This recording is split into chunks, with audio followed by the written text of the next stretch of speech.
Okay, hey, it's another one of these streams, and another one where I'm actually not fully prepared yet. I forgot to make some adjustments on my sound card here. There we go.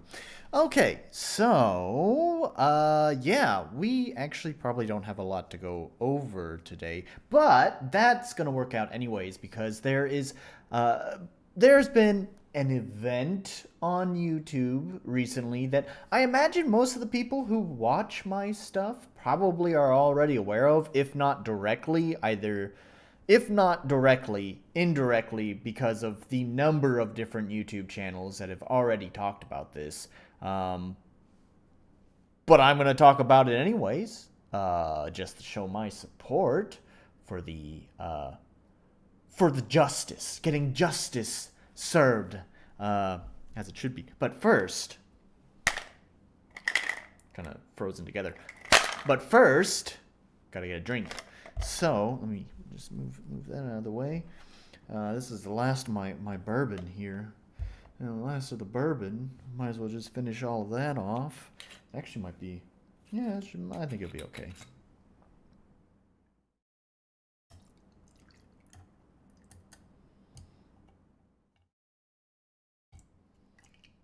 Yep, that's it for the bourbon.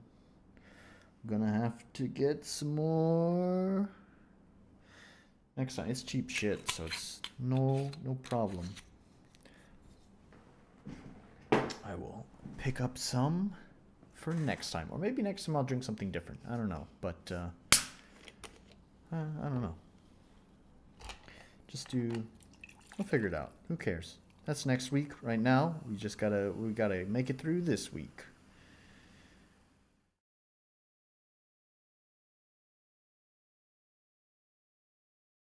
So, if you hadn't heard about the, okay, so actually, before I even go into it, he's made posts that apparently even YouTube themselves are cracking down on people who discuss the situation. So I'm gonna do my best to code my language here. Even in the title, although ironically, actually, there's the hashtag, so I guess it probably doesn't matter if this channel is, not that it's monetized, but if this channel was going to get any sort of suppression or strike on it, that probably would have already happened just simply because of the hashtag that's already been included in the description. But either way, besides the hashtag, everything else has been coded, just for my channel safety. Not that they can really do much to this channel, because I mean, I don't have monetization on this channel anyways, so who gives a damn. But we're gonna play it safe regardless. And so I'm discussing how to put this. There's a gaming channel that typically talks about a lot of, first-person shooter games, mostly Call of Duty and Halo, though he does talk about other games too. He's not strictly a first-person shooter channel. And in fact, actually, this channel that I'm talking about had a video discussing hot takes about Elden Ring, which, as you may know, Elden Ring is not a first-person shooter.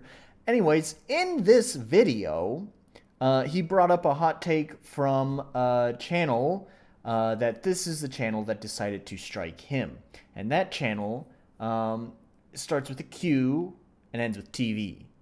QTV. So the channel that received a strike from QTV, this channel that we're hoping will see justice. Is that what? Yeah. What am I trying to say? Anyways, this channel here is the good guy. This is our protagonist in the story. And we're going to call him TheAM.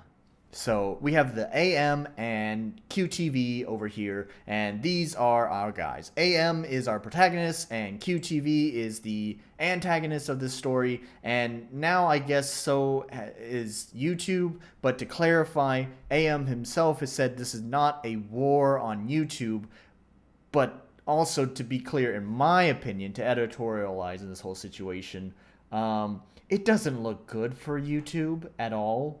Not in the least, if you have followed this story. So, first of all, before going any further into this, I should say a bunch of channels have already talked about this. I don't blame you if you want to skip past this because you've heard it all before. Just today, there were three videos. Was it today? I think it was today. There are three videos in my own sub box that were discussing this situation. One from DeFranco, which is kind of funny because he's not really a gaming channel. He's just a news channel, but he does occasionally report on stuff going around on YouTube. And of course, this is a pretty serious event that's occurred on YouTube. And so DeFranco covered it. I should mention that in DeFranco's own coverage of the situation, he even interviewed TheAM. But I actually don't recommend watching his video simply because it seemed like the interview was kind of a bit ill prepared for. I know the whole situation fairly well because I'm subscribed to TheAM and have been following this situation as it's unfolded. Not to mention it went quite viral even before that. Because a number of different channels like Moist Critical, which by the way is another channel that had also discussed this same controversy as well. Moist Critical himself had actually done like a watch along or something with some of TheAM's videos on prior to all this drama. So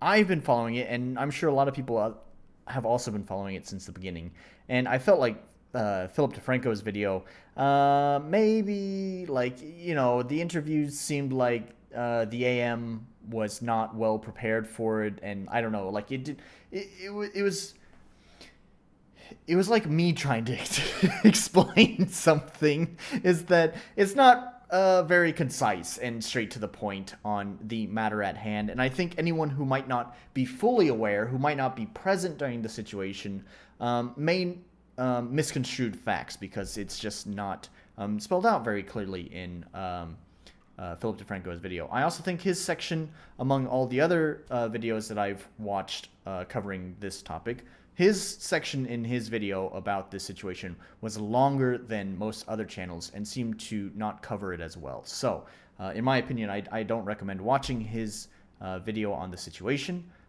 Instead, one of the other channels that had covered the situation that I highly recommend probably can cover the situation much better than I'm going to be doing here in much less time too, is from Kwite. That's with a K. That's a KW, Kwite.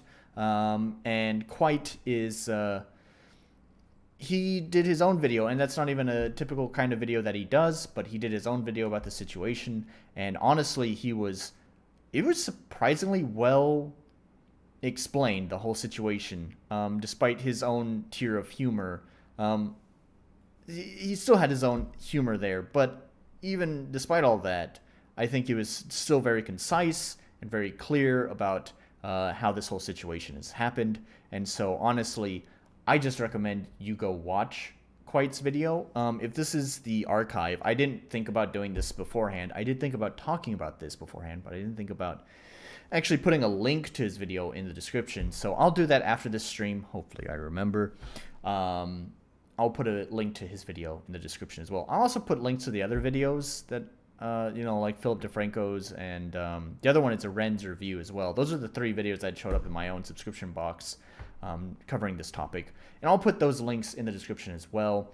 Like I said, my recommendation is to watch Kwite's video, but, I'll put others there just because they're all talking about the same thing. So yeah, the situation itself. Let me take a sip. I poured the drink and I didn't even get a drink of it yet. It's pretty refreshing. A little bit strong, just a little bit, but it's all right. It's all right. Not a big deal. Okay. Anyways, so let me try to explain the situation. So TheAM made a video discussing how there are these bad Elden Ring hot takes. One of the features in this video, which by the way featured multiple different hot takes from multiple different creators, one of the features was featuring QTV. QTV clearly didn't like his, I don't know, opinions being shared in the AM's video, and so he does what any terrible person or company does when there's a video that they don't like, and files a false DMCA claim to get the AM's video taken down and removed. This is already really bad. I'm sure most of the people who are subscribed to me understand why this is bad. The DMCA is not about removing opinions that you don't like. I can't believe I have to spell this out, by the way, because, hang on, I'm doing that thing where I interrupt myself. The DMCA is not about removing claims that you don't agree with. The DMCA is about removing legitimate copyright abuse. It is not a toy either. It is a legally binding action that you are performing, and if you are filing it falsely, it can be considered perjury.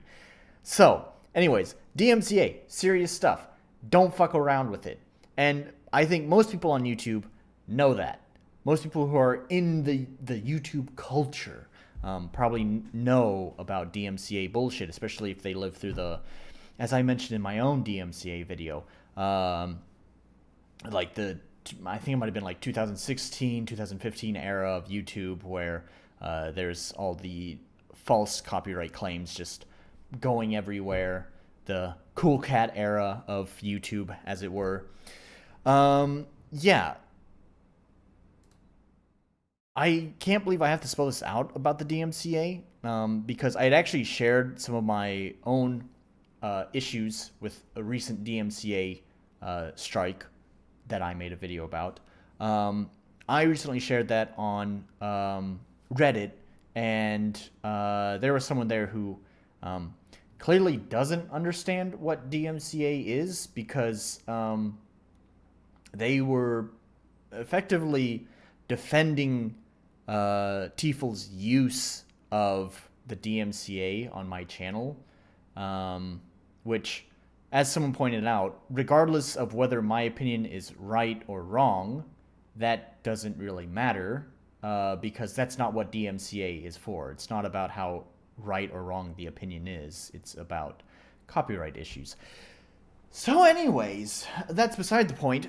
So, however, the YouTube, just like in my case, for the AM, deemed that the AM's video was fair use and blocked the DMCA from going through.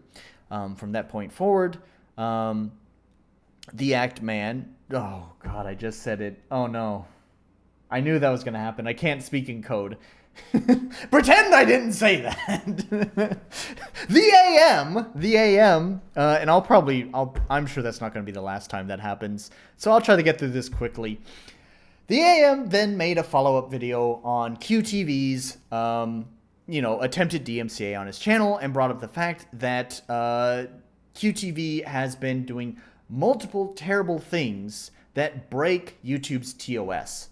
And he wanted to bring that information to light, mostly because QTV seems kind of like a terrible person. I mean, one of the things that just... I came from an era of edgy YouTube, and I've mostly removed myself from that humor, but that doesn't mean I don't still find it funny. I'm a little bit more forgiving of crude and harsh humor than I think a lot of people are. Just guessing, honestly. I have no barometer to gauge that on, other than maybe Twitter. I guess that's my barometer. So, but even still, one of QTV's things that were brought up in the AM's video, one of his jokes, I guess, it wasn't even a joke. I don't even want to call it a joke because, and that's not like it.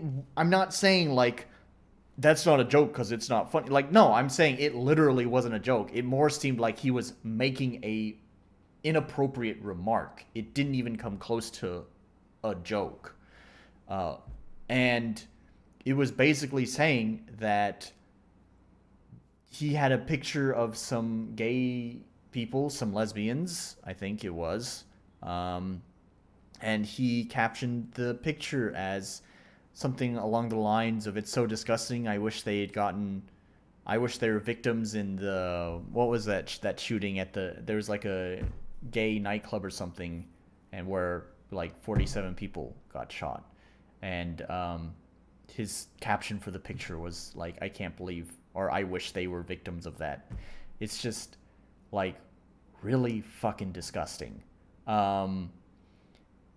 And yeah, this is who QTV is. There's a lot of other stuff that was just really, really just creepy and weird and sketchy and just terrible behavior and clearly breaking TOS, because as TheAM points out in his video, even within YouTube's own TOS, it says that it doesn't matter whether it's on or off the platform. If you are doing something that is against the TOS, they reserve the right to, you know, ban you or give you a strike.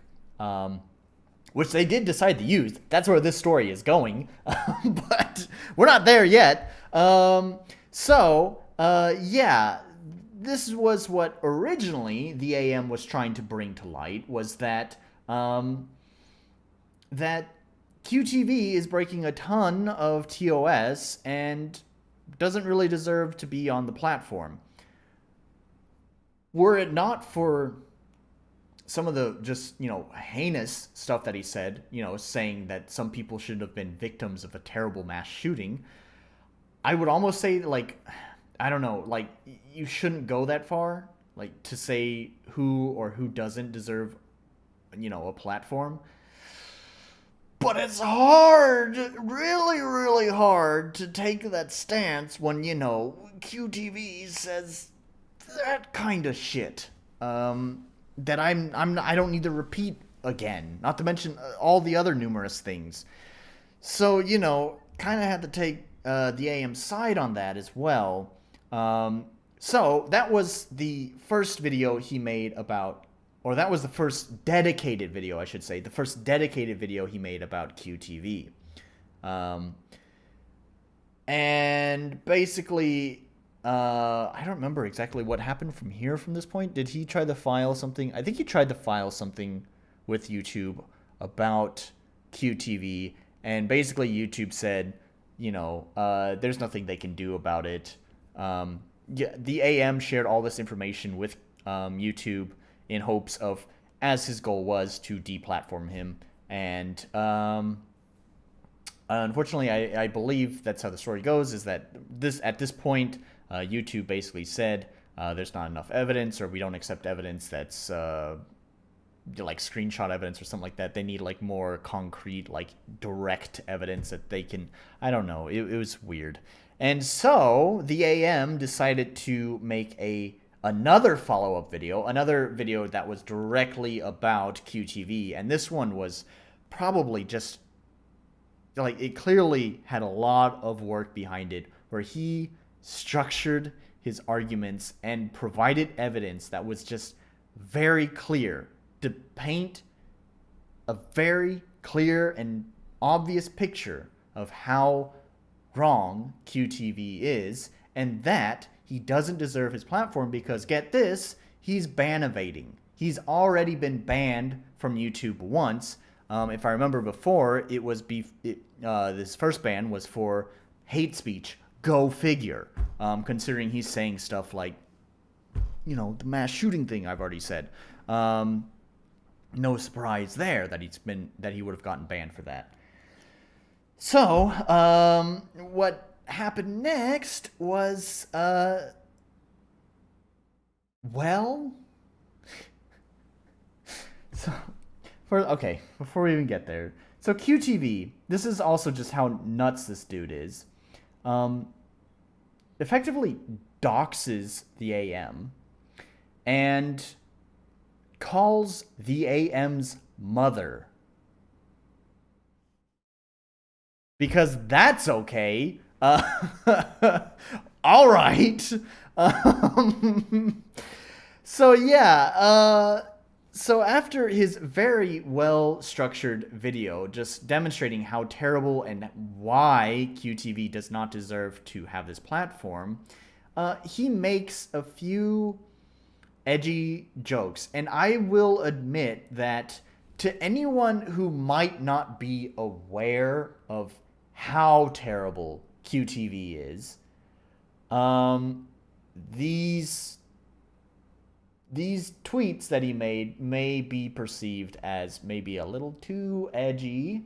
However, anyone at all who is aware of the situation with TheAM and QTV would know that these are clearly satire, because they are parroting the fact that QTV can do all this terrible shit and still exist on the platform. And so that was the satire he was making. He was saying these extreme things by basically saying, "Oh, I can do this and I'll still have a platform." Like, that's the joke. Like, and well, YouTube followed the TOS finally and decided to, rather than, they followed the TOS for TheAM, not for QTV in this situation, and decided that his extreme tweets, which happened off platform, were too edgy, and decided to strip TheAM of monetization on his channel entirely. Like, he can't monetize any of his videos. He's basically out of the YouTube Partners program. Finished. Which is just terrible. Take it from me, who has been just removed from a job without warning, that this kind of stuff is lawsuit worthy in any other normal working environment.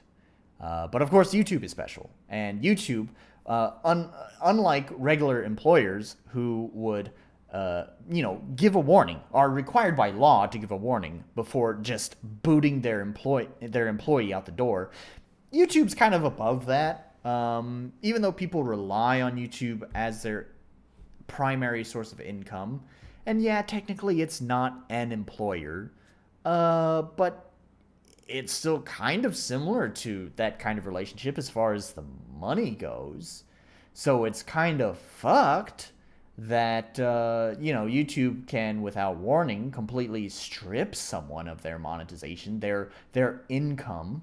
So, yeah, and that's the situation as we are now. It seems like the Act Man is... I just noticed my microphone is a little bit low. I'm going to boost the volume. So I'm going to be a little bit louder now, so hopefully you can hear me a little bit better. But anyways, so that's pretty much where we're at now. As far as I'm aware, the AM is in discussion with YouTube about the situation, but it was also sounding kind of bleak, in my opinion. A lot of people are sounding pretty positive about the situation, so consider me Negative Nancy over here. To me, I feel like it's a long road to go. I'm very hopeful that YouTube corrects this terrible decision. Just awful, because it looks really bad on YouTube's part that they would go so far to demonetize and strike TheAM's channel, but then do nothing for QTV. That looks really bad to me. Like, really, really bad. The optics on that are just not great. So, if I had to guess, if I was a betting man, they may back off some, but they're gonna try to put their foot down on this. And so, rather than saying, "Oh, we were wrong about this," they're gonna say, "We weren't wrong, but we misunderstood the situation," or something like that. I don't know. But either way, they might restore TheAM's monetization, but basically what I'm saying is they seem prideful. Like, they won't admit that they were wholly wrong in this situation, and they'll basically leave the strikes that TheAM received on his channel, as well as the videos that were removed will stay down. The reason why I see it this way too is because they've done these kind of things with more high-profile situations, such as PewDiePie's Cocomelon music video, where they took a pretty hard stance there. And not that I really like him that much, but Leafy, you know, is another one that they took a pretty hard stance on. It just, to me, I feel like YouTube is such a prideful company that they're not going to admit that they're wrong in this situation.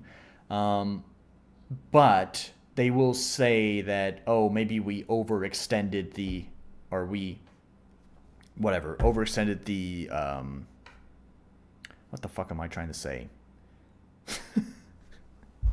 They overextended the not circumstances, the whatever. I don't know, that they reached too far. I guess that's not the word I'm looking for, but you know what I mean. And so they may back off on the demonetization, but it's not going to be a full 100% recovery. Like, it's not going to feel like a victory, is basically what I'm getting at. It's going to be like a, well, could have been worse. It's kind of what I feel like that's going to be the result. So anyways, yeah, see, I did a terrible job describing that because it's been 26 minutes. So, yeah. Let's get into the second part that's not game dev. And let me take a sip of my drink. We're going to take a look at the second part that's not game dev with the YouTube experiment. Some interesting things have been happening recently on my YouTube channel, and that mostly falls back to the whole TFL situation, which is not entirely related to the experiment that's been going on, but whatever, it's YouTube analytics nonetheless.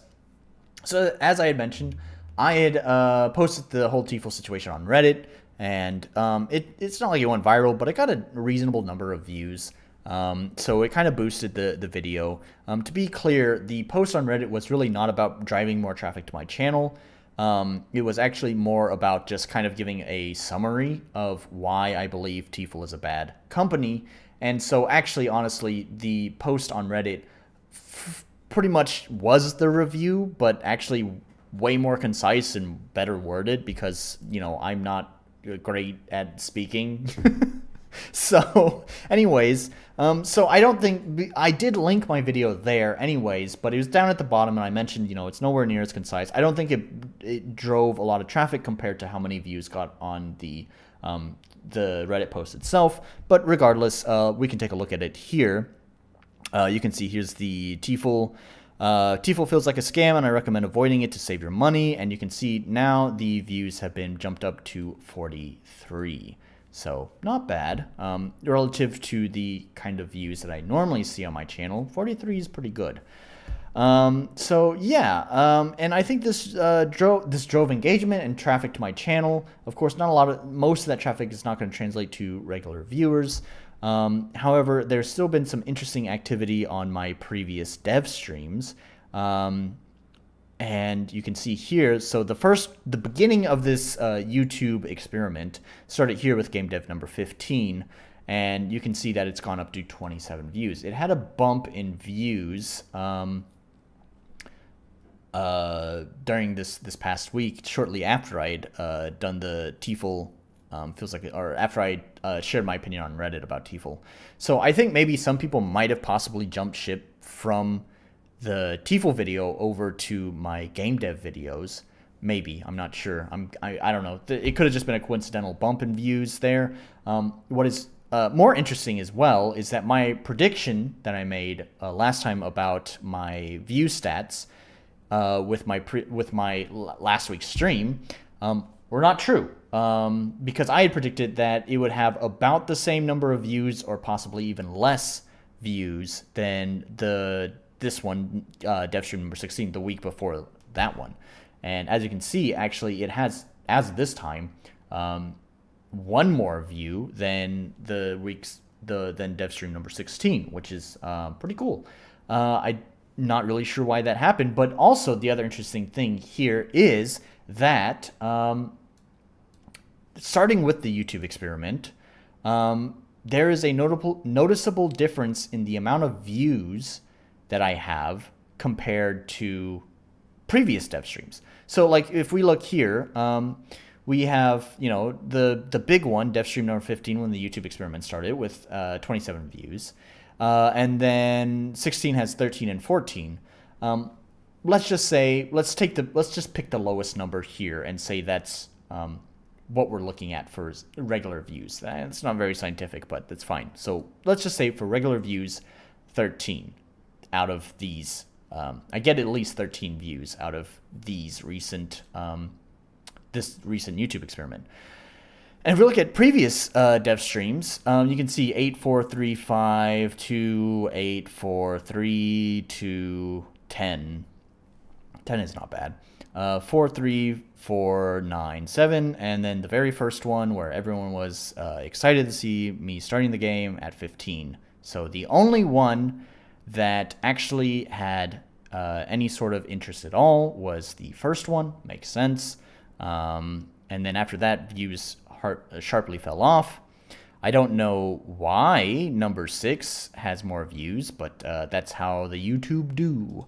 And then it stayed with its pretty consistent low single-digit views up until these past 3. These past 3 streams, is this just random chance? Is this now the current trend?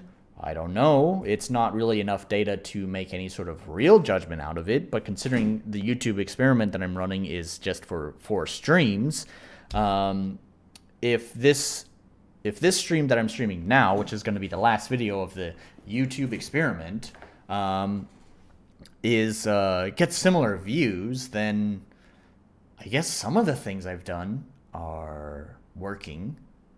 We've increased the views some. I'll feel pretty positive about it. I'll feel pretty positive about these improvements in viewership, and hopefully with the changes that will come starting the following stream, we'll be able to start to see some other improvements. I think starting next week, let me look at it. I've written down I don't know, like someone who's trying to properly make this a business, which I'm not.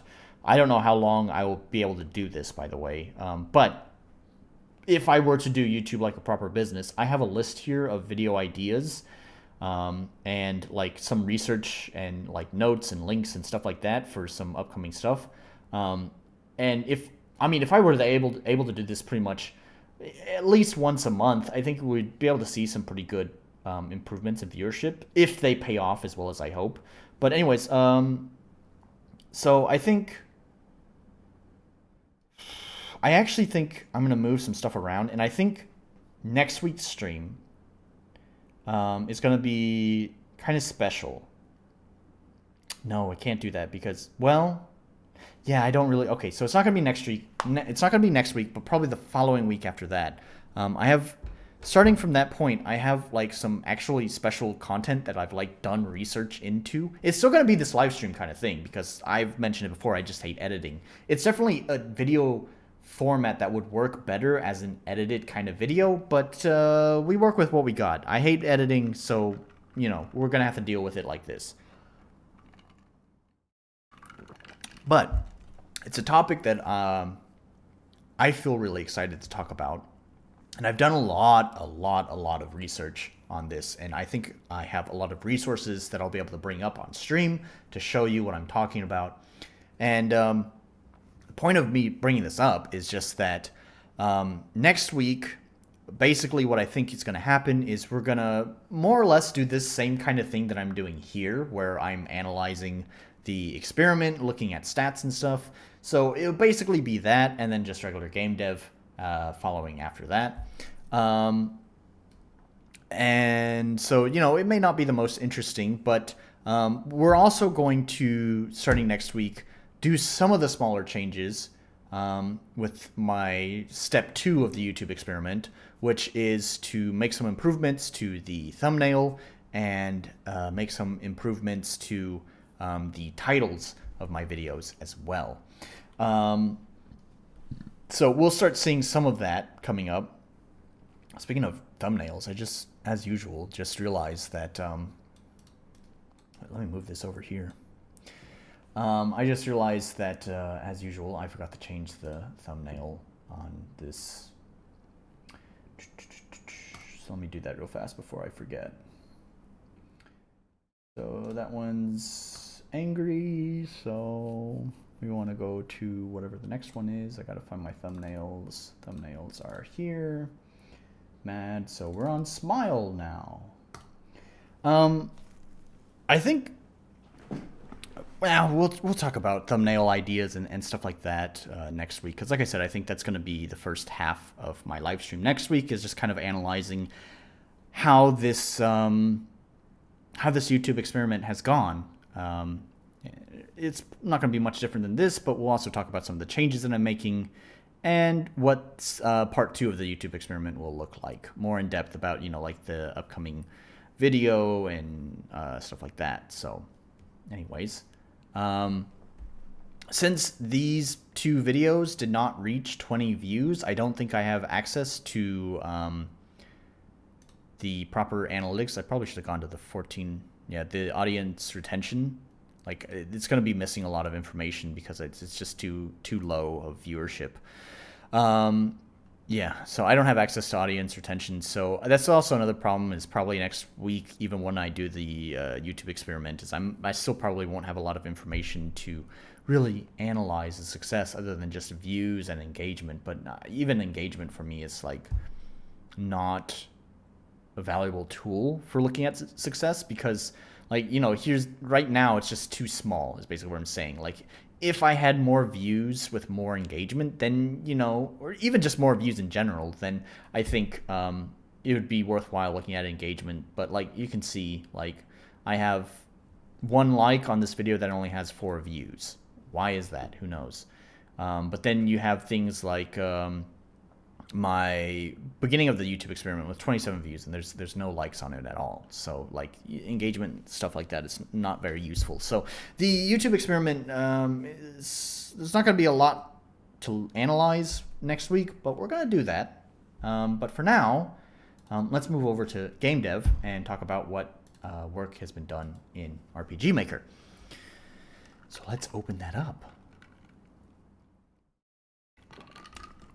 So there is something that I managed to implement last night that I think is going to make a big difference, despite it being a very simple implementation. It's not like something that I put a lot of work into, but it's going to make the game feel way more polished simply just by having this one small little change. Let me just run the game and just let you see for yourself. Who cares? Rather than rambling on, we'll just bring it right on up, and you can take a look and see. Hey, you see that? You see the menu looks slightly different. I made some changes. I got I think it's called menu material or window material. That's what it's called, window material. I got some window material to make my windows look a little bit more interesting, a little bit more compelling, a little bit more unique than the standard RPGMaker stuff. So yeah, there's that. I also played around with like customizing it some. And there is a small extent to customizing this UI, but it's not very intense. The border was a more dull kind of yellow, and I wanted a more brighter yellow, so I did that. I was trying to make other changes. The background, like the shading in the background, I don't know how well it's going to show up on the stream because of, you know, stream compression, but there's like these very thin horizontal lines that go in the background. And I don't really like that very much, but I tried playing around with other patterns, and I couldn't really get anything that I liked. I spent a long time playing with different patterns, and I couldn't find anything that I really liked. So, you know, I guess that's kind of unfortunate. It's a lot of work that I just threw away. Oh well. So yeah. One of the other things that you'll see is, well, that it pops up with done. I'll explain why it says done in a moment. But if you check the bottom right corner, you'll see, first of all, I think it's called, what is it called? Hang on, I have it over here. Where is it? Yeah. Wait. Message pause cursor. Yeah. The message pause cursor, which I just closed. Fuck. I just closed. Hang on. Let's refresh.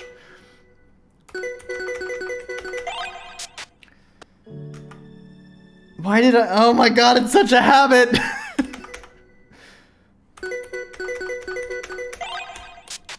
Okay. Don't touch anything. The message pause cursor, that's what it's called. If you look at the bottom right of the screen, no, you can't see it because I'm in the way. Hang on. No, that's let's get this. There we go. I had to move the fucking camera. There. Okay, bottom right of the screen, you'll see now that the message pause cursor has also been changed. Before it was just a white arrow that just kind of bumped up and down, but it's been changed to this book. That was also kind of part. It's by the same guy who made this window material that I'm using. I had to make some modifications to it because to be able to use this, you need a plugin. I didn't need to make a modification because of the plugin, not necessarily because of the plugin. This message pause cursor down here at the bottom was actually developed for this plugin. And so I implemented the plugin and put in this message pause cursor, but it ran way too fast. Now, the plugin has the ability to change the speed at which it plays this animation. However, even at its lowest speed setting, it was still just way too fast. So what I had to do was modify it slightly by cutting out frames, so that way at its slowest speed, there are less frames for it to run through. So hopefully it will last longer. It still feels a little bit fast to me, but I'm tired of playing around with it, and it's good enough for this game, really. So that's just how it's going to be. So, anyways, yeah. Next thing we should talk about is why the heck does it even say done when I step outside? And that's every time I step outside. So, like, if I go back in and I exit, it says done. And I go out, or I go inside and I come back out, it says done. So, allow me to explain what's happening here. This is just for debugging purposes. Obviously, that will be removed when the game comes out. The reason it's there is for checking for performance problems. And at this point, I could probably remove it because I'm pretty satisfied with the performance on this. I implemented the litter system. I had talked about not wanting to implement this until like the very end, but I came up with a solution that is okay. It's better. It's definitely way better than the solution I had before. Oh, I might have deleted it all. Oops. I was going to show the old system, but I can't even really show the old system because I deleted it, even in the sandbox. So there's like no way I can show. Let me try to explain. So before with the litter system, let's go back here. So you'll see that I have this like trash here, right? And basically how the old system worked was that there was a bunch of litter put all over the map. All of these are individual events, and I would put them here and there and here and there and here and there and here and there, just like everywhere, all over the map.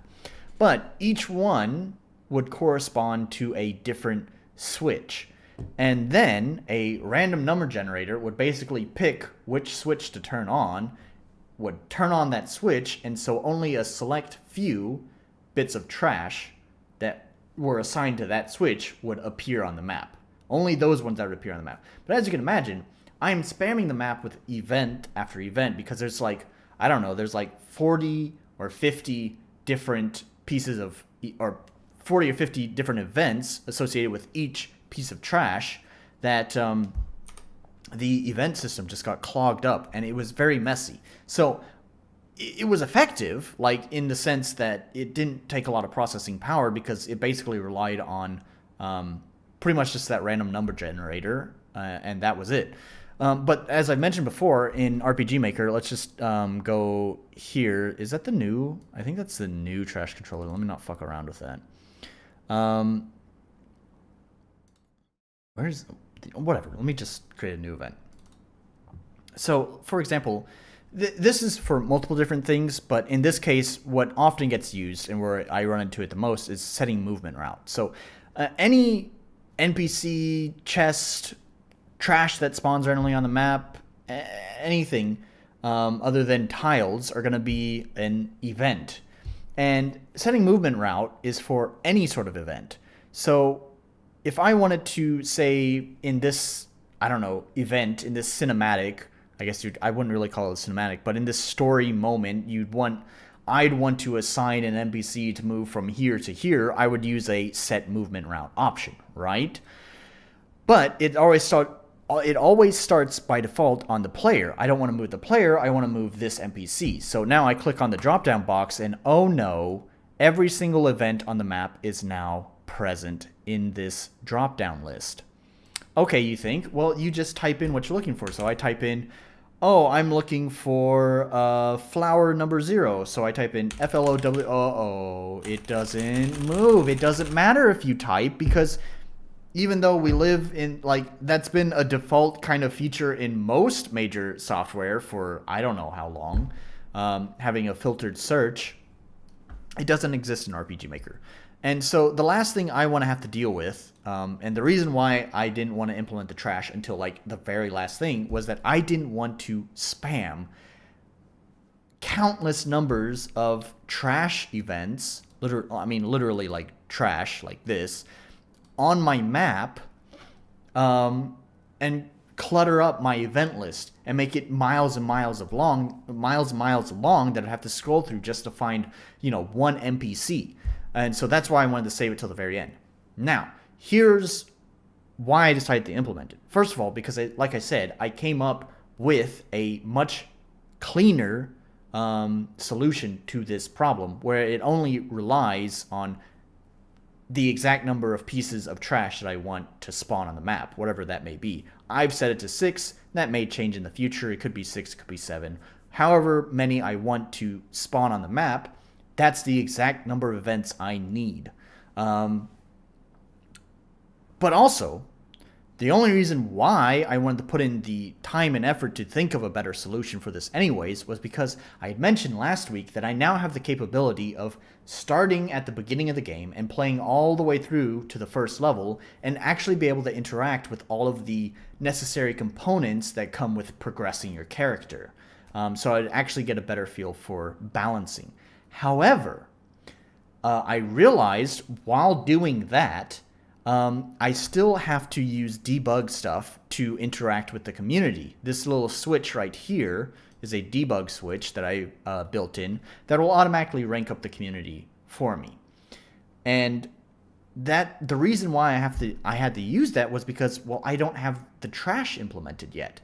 The trash system is a huge component for being able to level up your community, and without it, I have to rely on debugging stuff to effectively skip that kind of stuff to, not lock me into, not lock me into a certain community level. So I realized I can either use the debug stuff, which is fine. There's nothing wrong with that. But like I said, I felt like I had reached a point where I could do most of the main systems and go through at least the first level to check for balancing. And this is part of the main systems, and it wasn't fully implemented. So I felt like I wasn't actually at that point yet, and so I wanted to actually get myself to that point. And so that's when I started putting a lot of thought into how to create a new trash system. And what I came up with doesn't seem the most efficient as far as calculations go. However, it is way more efficient on my games project database, where I'm not flooding the event list with tons and tons of fucking trash here. Like you can see, this is event 82. I don't think there's 82 events in this list right now. This one goes up to 84, and that's because this is another weird thing with RPGMaker. So every time you create a new event, I can just show you this, although I don't know if you'll be able to see it, it applies an event ID to it, and you cannot touch this event ID. This is like ingrained into this system. So like, for example, right here, I don't know if you can see it or not simply because of stream compression, but it says ID number 40, which already shows you that that ID event number 84 that I brought up on the list just goes to show that I had at least up to 84 events on this map. Now, whenever you delete an event on the map, rather than shift all events up, what it does instead is just blank out that event ID. So the next time you create an event, now rather than going to the next one in the index, instead it's going to go to that blank one and write the event there. So now, since I deleted all of that trash that was in my sandbox, now it's jumping to the next available open event ID, which is 40 instead of 85 or whatever. So that just goes to show you, I cleared up a bunch of garbage, literally and figuratively, on this sandbox map with this new system. However, like I said, that cleans up my database, makes it way easier for me to like build the game. But the calculations to be able to actually, you know, apply it to the map may not be the most efficient. I'm not a computer science guy, so I don't know. So I just implemented a simple debug system just to check on whether it's actually efficiently at calculating this stuff or not. And it seems okay. So let me explain how this works. And I know code stuff is boring, but I'm proud of this, so shut up and listen to me for a second. All right, so basically what this does is it checks for a few things. First of all, what it does is it... oh yeah, I forgot I added that in too. I'll talk about that in a minute. This is the first thing that it does. This just changes the appearance of the trash. I'll talk about that in a minute. First, it is going to check the... it's going to set the coordinates in a square coordinate box of where the trash can go. So basically the X...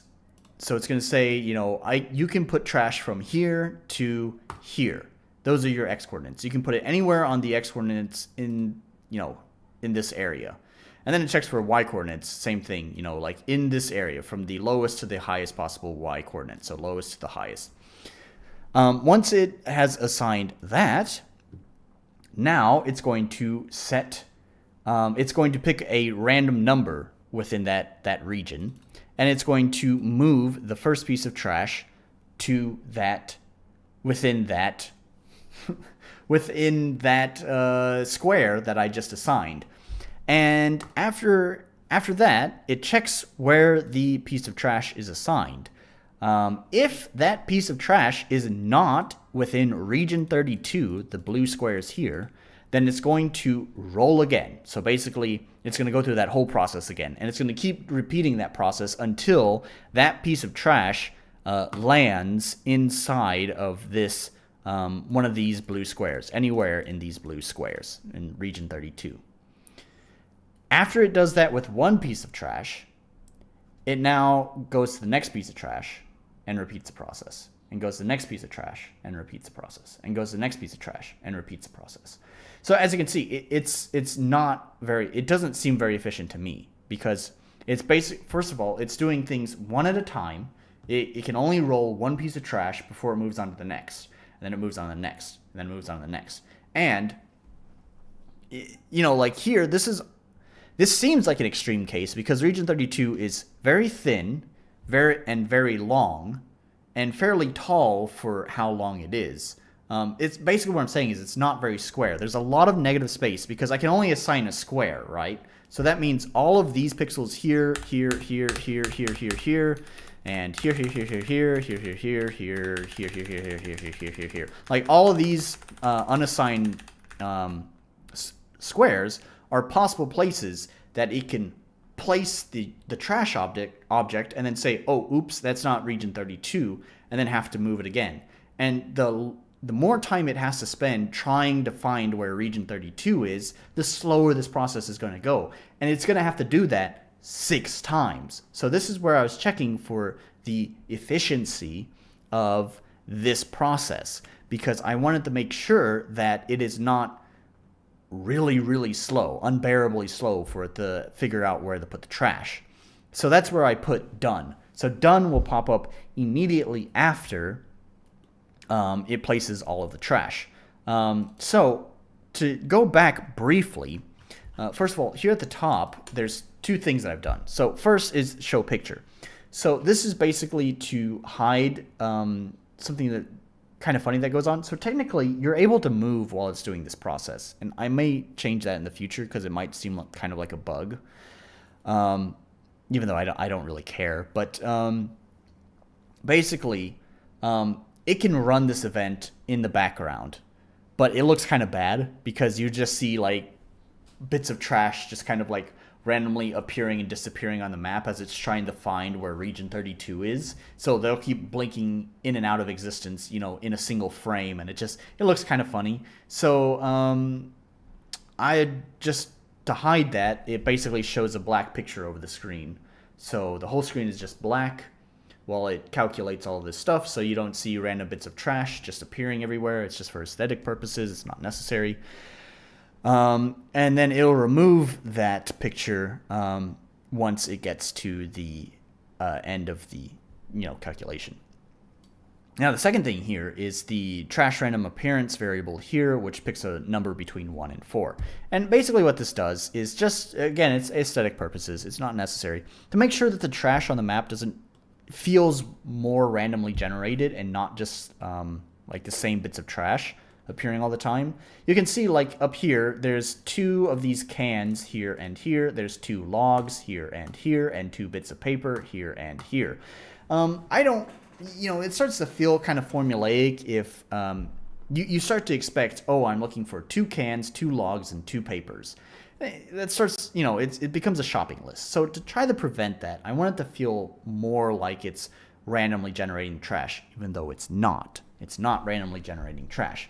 Instead, just like before, with the random switches, I had random switches that would pick different groups of trash that it would turn on to appear on the map, right? Well, the random 1 through 4 is kind of doing the same thing here. It's picking 1 of 4 different possible groups of trash. So you have group 1, 2, 3, and 4, and each group has a different set of trash in it. So like one group might have 3 cans, 1 paper, and 1 log. Another group might have 4 pages or 4 papers, 1 log, and a can. Something like that, So it just seems like it's picking, or the trash is being randomly generated, but it's not really. So that's one of the things I spent a lot of time on throughout this week. Although, funnily enough, not the thing I spent the most time on. I don't want to show off what I spent the most time on, but I will say what it is, and that is joy here. So I had mentioned before, my throat is feeling really dry. Hold on just a second.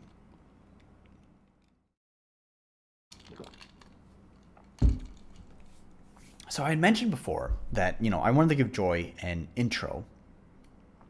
Just like all the other characters get a nice long intro. So it only seemed fair that Joy would have a nice long intro as well. Her intro, I'm a little bit biased here, but number one is fucking hilarious. I know I'm biased because I wrote the fucking intro, but it plays out so well. Like, I'm so glad the image in my head and what I wrote on my Word document actually translated to the comedy actually playing out, the timing of it all in game playing out well.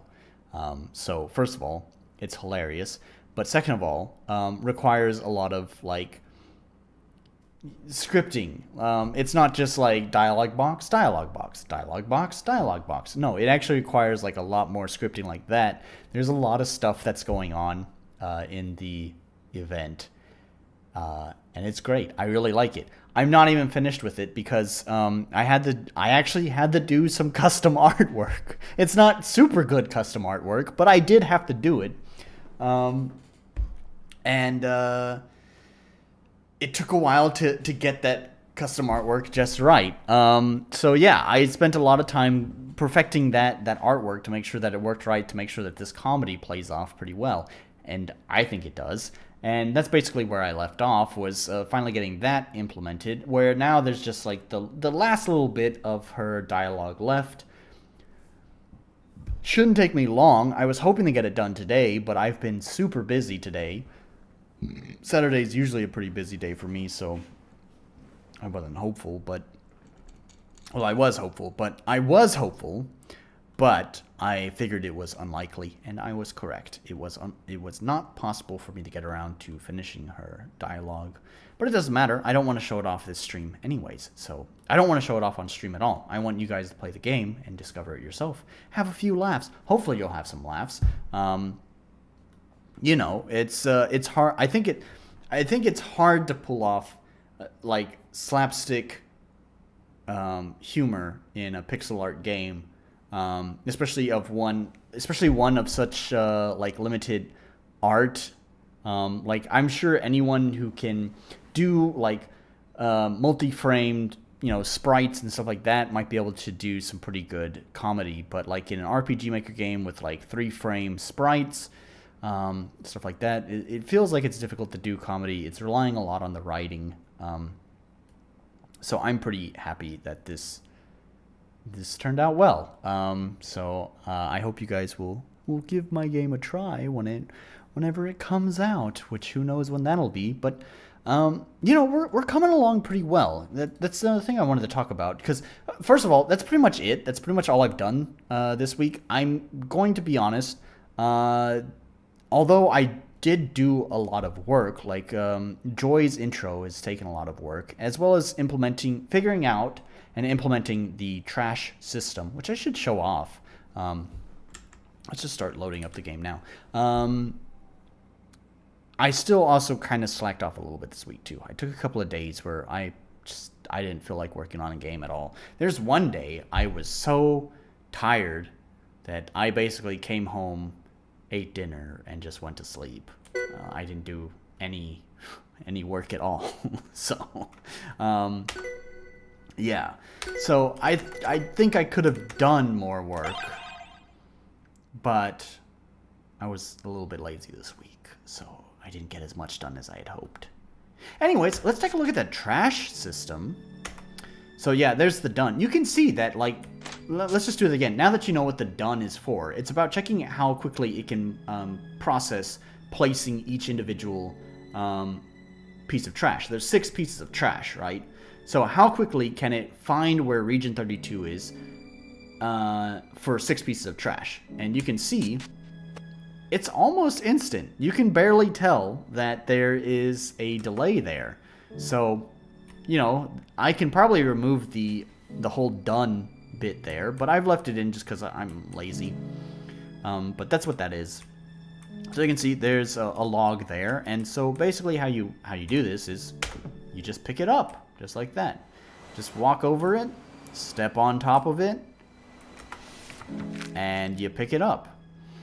With this, I also did a couple of changes, a couple of balancing things to the community. So basically, before, the community's rank up system required 7 points of experience. And by the way, this is a flat amount, so it would always be 7 points of experience before your community levels up. With 6 pieces of trash floating around in the community, and with players, especially what I found when I started a new game, going in and out of buildings frequently, it spawns the trash every single time that you leave and enter the building, right? So, especially at the beginning of the game, you're going to be picking up a lot of trash going in and out of buildings. Even if you're not looking for it, like you can see, just walking along the main street here, almost all 6 pieces of trash are there. I wasn't counting, but I think that was 5.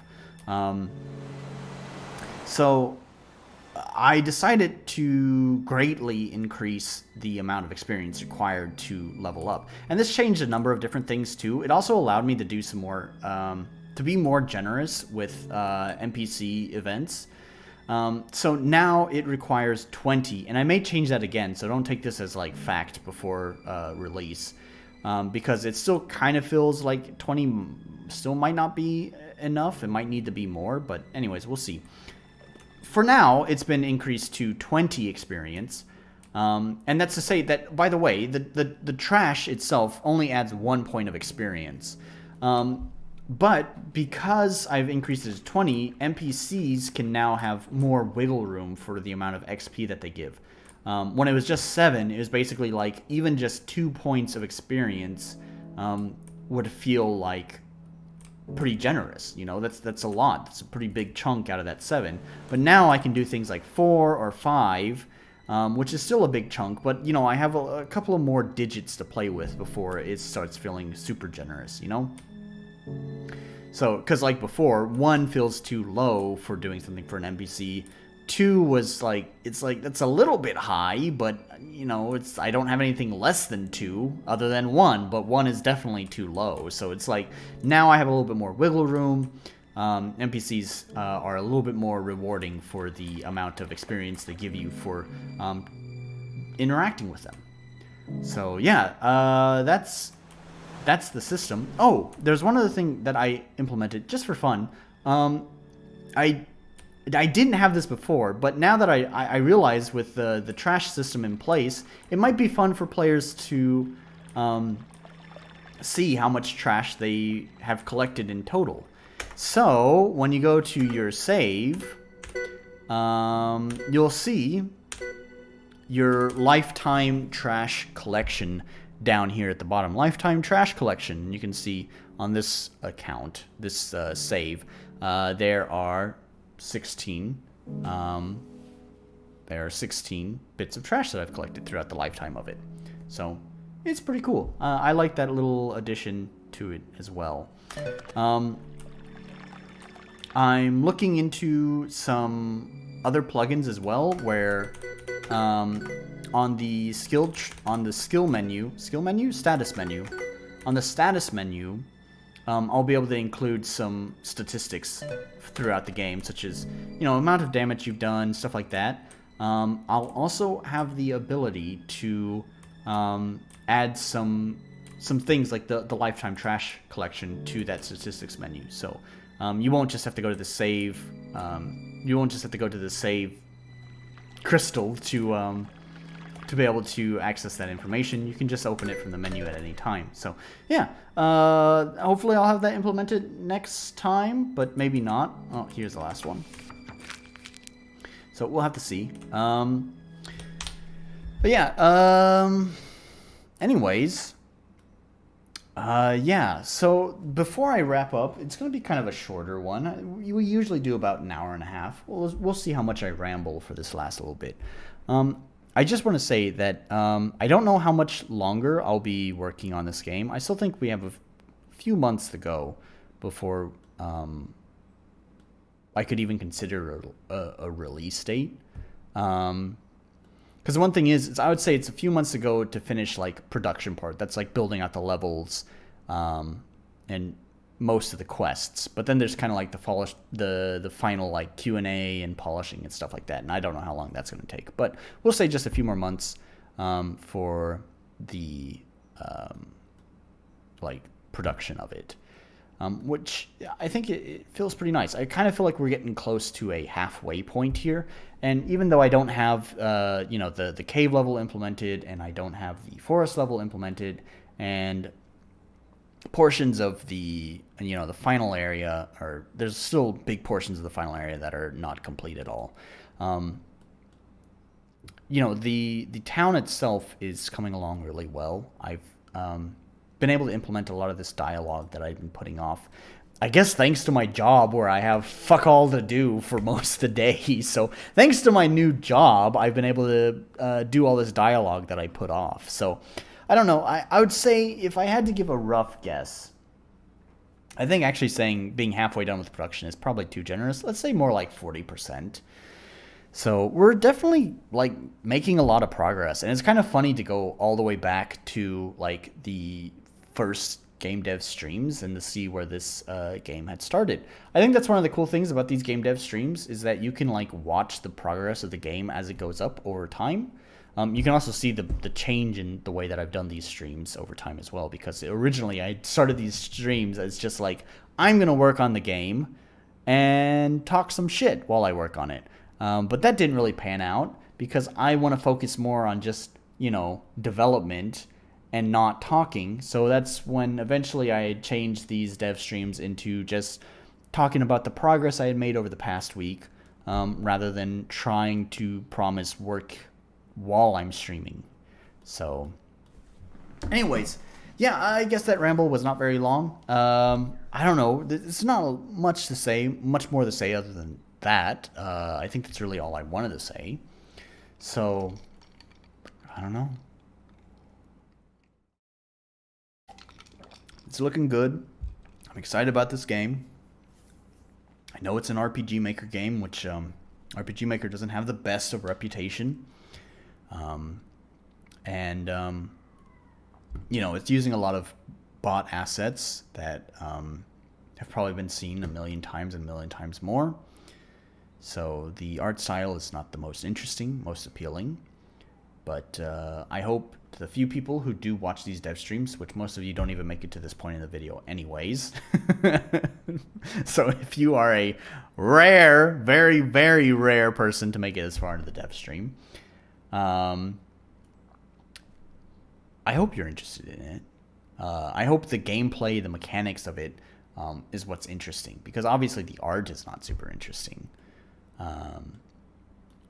But I hope that you'll be able to overlook some of my shortcomings, because I'm not an artist, nor do I really have the money to hire artists to, make something unique stand out. So I hope you'll be able to overlook that and just enjoy the game for what it is. I think it's pretty fun. Playing through from the start to the level has been fun, and I have some more ideas that I hope I can get implemented that will hopefully make the game more interesting, more easy, more not easy, but more appealing, I guess.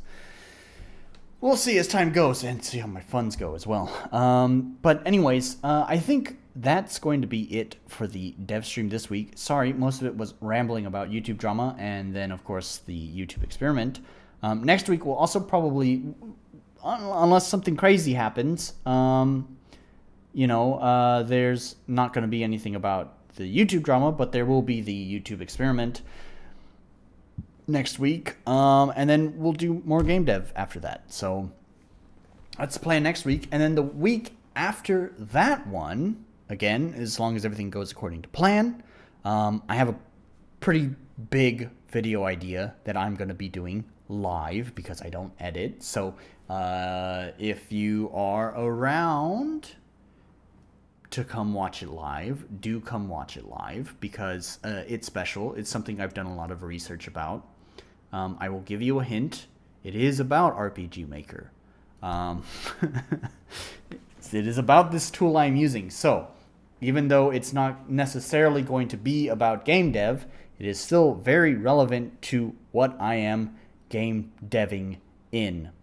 So, anywho, that's the end of that. Come join me again some other time. Remember to check the links in the description. If I remember, I'll put the videos that I talked about at the beginning of this video in the video description, as well as my usual links in the video description, which will be, of course, there's a link to my book, which you can read for free. There's a link to my music, which is not free, but it's worth buying, that's for sure. There's a link to my game. Yeah, my previous game. My previous game is definitely not as good as this game, but the difference between this game and that game is that this game has not been released yet, and that game has been released. So, go check out my previous game. And the last one is the Discord. Yeah, it's still lonely, so, come join it. Make it not lonely.